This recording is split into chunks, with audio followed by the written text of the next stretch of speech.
Hey learner, welcome to this deep dive. Hmm. We always appreciate the fascinating material you send our way. Yeah, absolutely.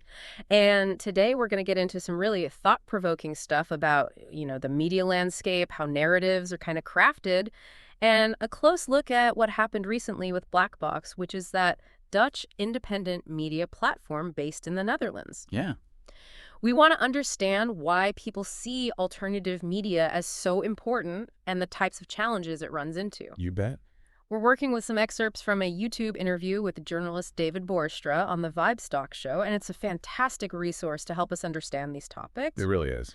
By the end, you'll have a much clearer view of the perceived role and influence of these independent outlets, the forces at play behind information control, and the black box situation really shines a light on how vulnerable these ventures can be. Yeah. Ultimately, we want to give you a fresh perspective on the things that shape public discourse and how we think about them. Right. Let's just jump right in with why people think independent media is so vital. Borstra talks about this right from the start. He does. Yeah. And he starts by kind of reminding us of that traditional role of media as a watchdog. Right. Basically an entity that keeps a close eye on those in power and holds them accountable. Yeah, It's considered essential for a healthy society. absolutely. But then he makes this really sharp contrast, suggesting that mainstream media in a lot of ways has become more of a lapdog. Yeah, Especially if you think back to the COVID-19 pandemic. absolutely. His argument is that instead of really digging deep and questioning the information, mainstream outlets were largely just relaying what the government was saying during that time. Yeah, Not enough critical thinking from his point of view. not enough pushback. And that's where Borstra thinks platforms like Univibes and Blackbox came in. Yeah, Their goal was to fill that void by giving a platform for different viewpoints and for people to express their doubts. He sees this as super crucial for challenging those dominant narratives that were out there, especially about how serious COVID-19 was and if lockdowns were really necessary. I think a lot of people were feeling that, weren't they? Definitely. What's interesting is his take that without these alternative perspectives, certain policies and beliefs might have gone completely unchallenged. Yeah. It makes you wonder what happens when you don't hear dissenting voices as much. It really does. And he doesn't just see these newer media outlets as giving different information. He calls them a counterpower to the established media and, by extension, the narratives they're pushing. And that leads us perfectly into the next part. Yeah. This idea of manufactured narratives and how they tie into mass psychology. Yeah. Borstra has some really interesting thoughts about how governments and other groups purposely create and spread narratives to sway what people believe. Right. And he gives some really clear examples, like the huge outpouring of support for Ukraine right after the Russian invasion started. Oh, yeah.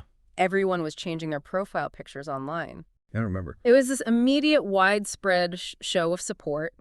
And he points out how quickly a particular narrative took hold, where if you questioned it at all, suddenly you were labeled a Putin lover. Right. It shows how a powerful narrative can determine what's okay to say and shut down other points of view. Absolutely. And it creates these either-or situations, which makes it really hard to have nuanced conversations. Yeah. Or to consider other explanations without being attacked or ridiculed. Right, like with climate change, too. Yeah. If you question the prevailing scientific consensus, you're instantly branded a climate denier. It's like there's no room for middle ground. It's a real pattern of intolerance towards anyone who disagrees with the accepted view.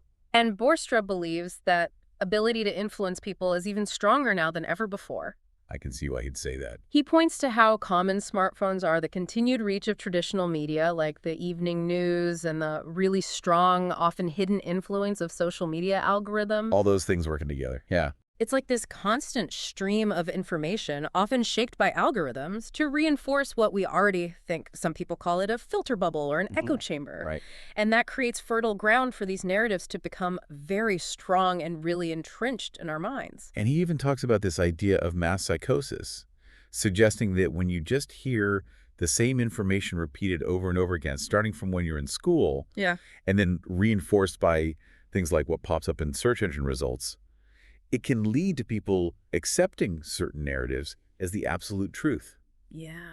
And then it becomes harder to think critically. It's like your mind is made up for you in a way. Right. And he makes this other critical point about platforms that do offer alternative explanations like Yeah. Clintel with climate change, Yeah. he says these are often censored or just completely ignored by mainstream outlets. Right. It's like they're shut out of the conversation completely. Exactly. And that lack of visibility for different viewpoints just strengthens the dominance of the already established narrative. It's a self-perpetuating cycle. It really is. If people don't even know that other perspectives exist, it's really hard for them to thoroughly evaluate the information they're getting. And that's why this lack of variety in guests on mainstream talk shows is so concerning to Borstra. Yeah. He thinks there's a kind of clique mentality or a reluctance to give a platform to dissenting voices who might challenge their own positions. Yeah. I mean, that's a really interesting point.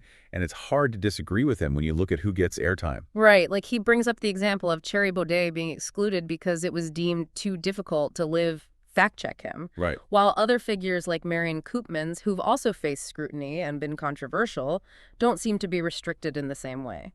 I think there are definitely some double standards there. It makes you think about what criteria they're using and if there's an underlying bias in who's allowed to speak and whose opinions are considered valid. Yeah, and it suggests this kind of gatekeeping happening in mainstream media that prioritizes certain narratives and excludes others. Borstra ends this whole section by saying, this traditional mainstream media model that depends heavily on people watching TV and advertising money is actually fading. Yeah. He thinks more and more people are actively looking for alternative sources that resonate with them and challenge them intellectually. Yeah, it's a big change in how people are consuming media.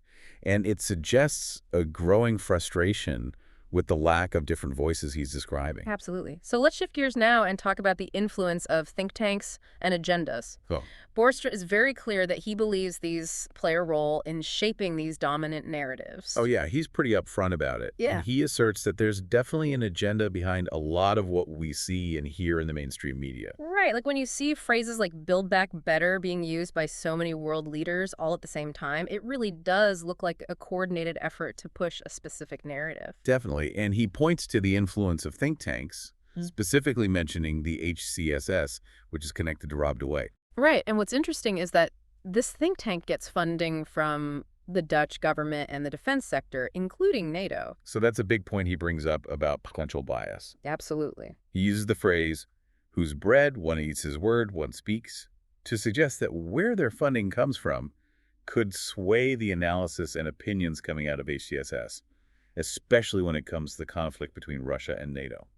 It really raises the question of how transparent these organizations are about their funding and if there are any conflicts of interest. Right. We need to be critical about where information comes from and consider if those sources might have a reason to favor certain views. And Borstra also thinks that powerful industries like the pharmaceutical industry during COVID and now the arms industry are directly benefiting from all this anxiety and these narratives that fuel them. It's like a pattern, he says, where fear is instilled by what he calls an invisible enemy, whether it's a virus or a geopolitical threat like Russia. And that makes people feel helpless and vulnerable and more willing to accept the solutions being offered, whether it's vaccines or increased military spending.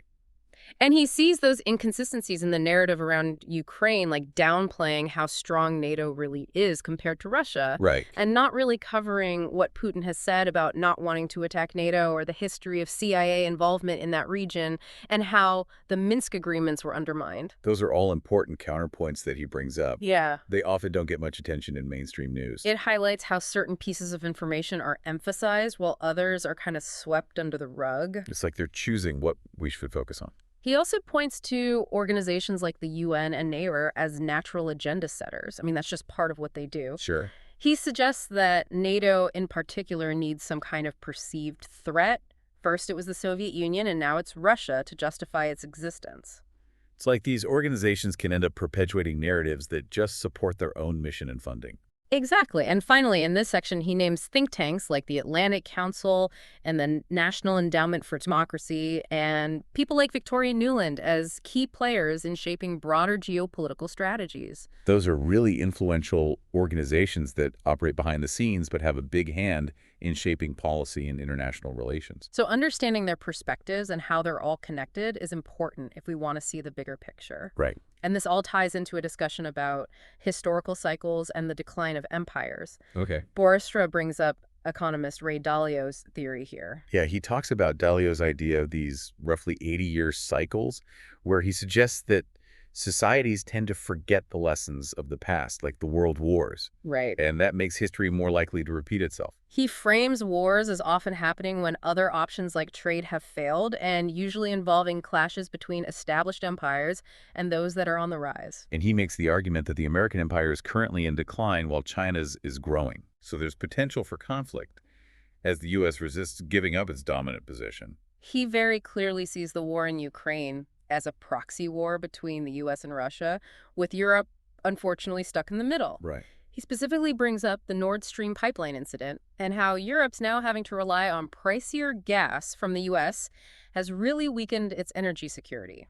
His analysis suggests that what's good for the U.S. in this conflict might not be what's best for Europe. Yeah, especially when it comes to energy and the idea of a strong Eurasian bloc forming. And the fact that Europe is spending more on defense mostly benefits the U.S. armed industry. Which raises questions about who's really winning in this situation. Right. Who profits from all this? And Borstra mentions think tank strategies aimed at preventing a powerful Eurasian bloc. Yeah. By keeping Russia out and Germany down. So these are long-term plans to maintain a certain balance of power in the world. He ends this by saying he doesn't really think there's much truly independent influence in Dutch politics anymore because of how much power the European Union has. It's like national sovereignty is being eroded by these bigger international bodies, which has big implications for how decisions are made at home. Okay, so now let's move on to something Boerstra talks about that's pretty worrying. Yeah. This possibility of a financial crisis and the rise of digital control. This is scary stuff. He's convinced that all this global debt, particularly in the U.S., points to a financial collapse coming soon. And he thinks things like central bank digital currencies or CBDCs and digital IDs are already in the works as tools to manage the chaos after such a collapse. Right. And he suggests that the Netherlands is like a testing ground for all this. He paints a picture of digital food rations and the government controlling how we spend our money through CBDCs, which raises serious concerns about our freedom and the government having too much power. I mean, that sounds like something out of a dystopian novel. It does, doesn't it? And he sees the EU approving digital driver's licenses as a step toward limiting how freely people can move around. Right, and he brings up that alcohol lock system in Belgium that's linked to digital licenses as a pretty disturbing example. Yeah, it's like they can control your car remotely based on your behavior. It makes you think about what could happen with these technologies if they fall into the wrong hands. Absolutely. Boistra is super worried about how vulnerable our digital financial systems are to government control. Yeah. He points to what happened with the Freedom Convoy truckers in Canada, where their bank accounts were frozen as a real warning sign. That's a real eye-opener. It showed how quickly financial systems can be used as a weapon and how much power authorities have over our digital assets. Right. He's also very critical of how much data sharing is happening between banks and government agencies. Yeah. And the potential for misuse.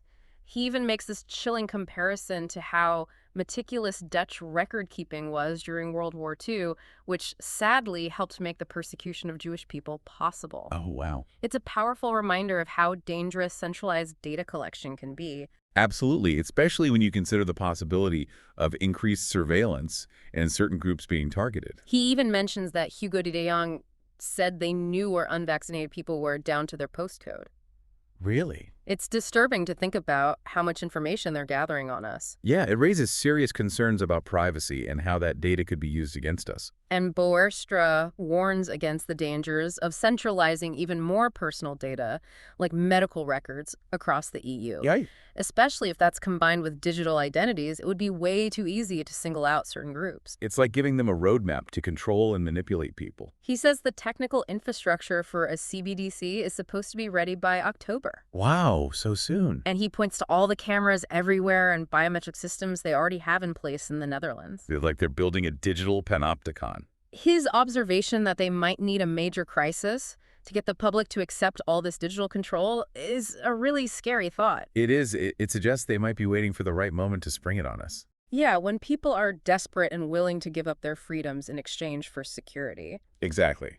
But despite all this darkness, Boerstra does see some hopeful signs, Okay. like some counter movements forming and what he calls a battle for the soul happening. I like that image. He's noticed that a lot of people are waking up, Yeah. like realizing that things might not be what they seem. Right. He quotes Prince saying, "There's a war going on, the battlefield is in the mind, and the prize is the soul." Wow. He thinks that perfectly captures what's happening right now. It's such a powerful way to frame it as this struggle for our very essence. He sees this real tension between forces that want to control and those that want to empower people to express themselves and grow. Yeah, He's also seen a growing interest in spirituality as a response to all the materialism and control agendas out there. that makes sense. He thinks this counterpressure is absolutely essential if we want to break free from the illusions we're being fed. And while he acknowledges that things might have to get worse before they get better, he does seem to have some optimism for positive change. I think that's important to hold on to right now. It is. He points to examples of people changing their minds and admitting they were wrong about things, especially during COVID. Yeah, it's encouraging to see people willing to reevaluate their beliefs and admit mistakes. And that's what he advises everyone to do. Mhm. Stay curious, question everything you hear, and trust your gut feeling. Good advice. He stresses how important it is to speak up and fight against injustice. Absolutely. But he understands that not everyone can do that publicly. Maybe they're dependent on their jobs or something. Right. But he really appreciates those who did speak out. Yeah, it takes a lot of courage. He also encourages us to be understanding and forgiving towards those who were maybe really caught up in the propaganda during those chaotic times. Yeah, we need to try to rebuild those connections. Absolutely. So he comes back to this idea of the strong link between think tanks and what we see in mainstream media. And he points out that both the UK and German governments actually admitted they were deliberately trying to create fear during the COVID pandemic Real. to make people comply with the measures they put in place. Wow. So it wasn't just a feeling, it was a calculated strategy Exactly. to manipulate people. He's also noticed a shift in media narratives. Oh, yeah. From white coats, meaning medical experts, to green uniforms, meaning military figures. It's like they're continuing with that same fear-based approach, but now it's all focused on the conflict in Ukraine and the idea of conscription or willingness to die for your country. It's like they're priming us for war. He even criticizes media personalities like T.S. Vandenbrink for seeming to support this idea of young people being ready to die for their country. Oh, wow. And he points out how there was a backlash and how they tried to reframe the language. Soften it a bit. Yeah, from willingness to die to combat readiness. It shows how much of an information war is being waged for our minds.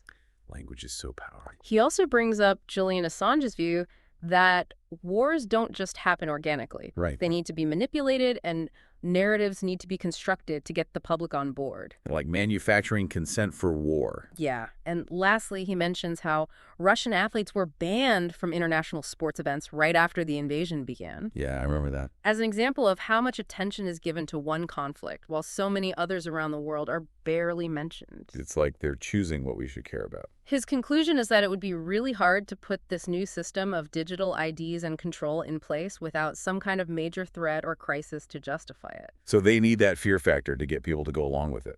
Right now, let's dive into what's been going on at Black Box, which Boerstra describes as an implosion. Okay. Sadly, he thinks it actually helps those who want to shut down independent media. It's a shame to see something like this happen to an organization that was doing so much good. He talks about a conflict that happened a while back between the former chairman of the board and Flavio, who's the founder. right. It was over disagreements about how things were being run and cost-cutting measures. Boerstra says he understood where the chairman was coming from because Black Box depends on donations. So they were facing financial pressures. Yeah, and it highlights how precarious the situation is for a lot of these independent outlets. Absolutely. They're always walking a tightrope financially. But Boerstra does mention that the chairman did help them out of some financial difficulties before and was instrumental in a successful crowdfunding campaign. So there's some nuance there. It wasn't all bad. Right. But ultimately, this conflict led to the chairman stepping down. But one condition was that Flavio had to transfer his shares in Black Box BV to the Stichting, Oh, interesting. which is basically a foundation in Dutch. Flavio agreed and sold them for a symbolic amount. It seems like that transfer of ownership was a really pivotal moment, Definitely. and things went downhill from there. Yeah, because even though he got those shares, the former chairman didn't leave. He actually rejected Flavio's choice for a new chairman and instead appointed 3 people who had been on the board before. People who Flavio had a really difficult history with going back to 2022. Really? There were attempts to sideline Flavio back then, too. So there was already bad blood there. Boerstra calls it the old guard coming back through the back door. That's a good way to put it. And of course, Flavio didn't trust them. Yeah. I can understand why. Especially given what had happened before, it felt like they were trying to regain control. Like a power grab. And even though the board said they had Black Box's best interests at heart, Flavio felt like he couldn't work there anymore. It must have been really disheartening. Especially with their past attempts to dictate what Black Box should be doing, it led to him resigning. Losing the founder like that is a huge blow. Absolutely. And then after Flavio left, the entire Black Box team, which was 55 people, sent a letter saying they had no confidence in the new board. Wow. The whole team. Their concerns were that the board was formed without any input from them, and they brought up those board members' history with Flavio. That's a big statement. Yeah, they warned that Black Box might not survive this. So it was a dire situation. Borstra and a colleague named Bas tried to find a neutral solution. Okay. They proposed Boek Geersing, who used to be the director of NOS, that's the Dutch Public Broadcasting Organization, Right. to be an interim chairman to mediate and help choose a new board in a more democratic way. That sounds like a good approach. Yeah, Geersing agreed to do it. So there was hope. Yeah, and at first the board agreed to step down. Really? So it seemed like there was an opening for the solution. Maybe they could work things out? But then they changed their minds. Oh, no. They left Boek Geersing in a weaker position, and it was clear they weren't going anywhere, even though the team didn't trust or support them. That completely undermined the whole attempt at a neutral solution. It was a huge setback, and it led to Flavio resigning officially on Tuesday. Oh, wow. And then the entire team, including Laura and Borstra himself, quit on Friday. So Black Box is basically shut down. They stopped broadcasting. It was a total breakdown of trust. I can't imagine how difficult that was for everyone involved. Borstra says it's a situation with only losers, and it's incredibly painful for him, especially because he feels like his warnings were ignored. It's heartbreaking when something you've poured so much into falls apart like that. He's worried that Black Box will just become an empty shell without Flavio and the team. It's hard to see how it could continue without the people who made it what it was. And the former chairman even called the team puppets. Oh, wow, that's disrespectful. It really highlights how little he valued their contributions. Yeah, it's like he didn't see them as individuals with their own thoughts and feelings. Looking back, Borstra talks about some important lessons he's learned from all this. Okay. Like how crucial it is to set up an organization with the right structure and to choose the right people who are truly dedicated to working together towards a common goal. It's about being mindful of the power dynamics and making sure everyone's on the same page. He admits he was maybe naive to think that just transferring the shares would fix everything. Sometimes legal solutions aren't enough to address deeper problems. He stresses how important it is to prevent egos and resentment from destroying organizations, especially those that are driven by a shared mission rather than just making money. It's a good reminder that internal conflict can really undermine even the most well-intentioned efforts. And he emphasizes how much work went into building Black Box from scratch by volunteers, donors, and the whole team. It's a testament to their passion and dedication. As for the future, Borstra still believes in the power of seeking truth and that like-minded people can connect and create new things. He hasn't lost his faith in the power of collective action. He feels like a new path will open up for him eventually. I'm sure it will. He's really proud of what Black Box accomplished. Right. He brings up examples like their coverage of the farmers' protests and how they exposed inaccuracies in mainstream media reporting with the Zembla case. Those were big moments for Black Box. And how they gave a voice to people who were being silenced elsewhere. Right. They provided a platform for those who didn't have one. He even tells this touching story about a viewer who said Black Box was like her family after her husband died. Oh, wow. That's so moving. It shows how much of a community Black Box was for people. Yeah, it was more than just a news outlet. Borstra believes that the spirit and dedication of the people who built Black Box are still there. Yeah. So there's potential for a fresh start in a different form. It's like a phoenix rising from the ashes. He sees these times as incredibly intense, a real battle between good and evil, with forces trying to create intolerance and division. It's a pretty bleak assessment.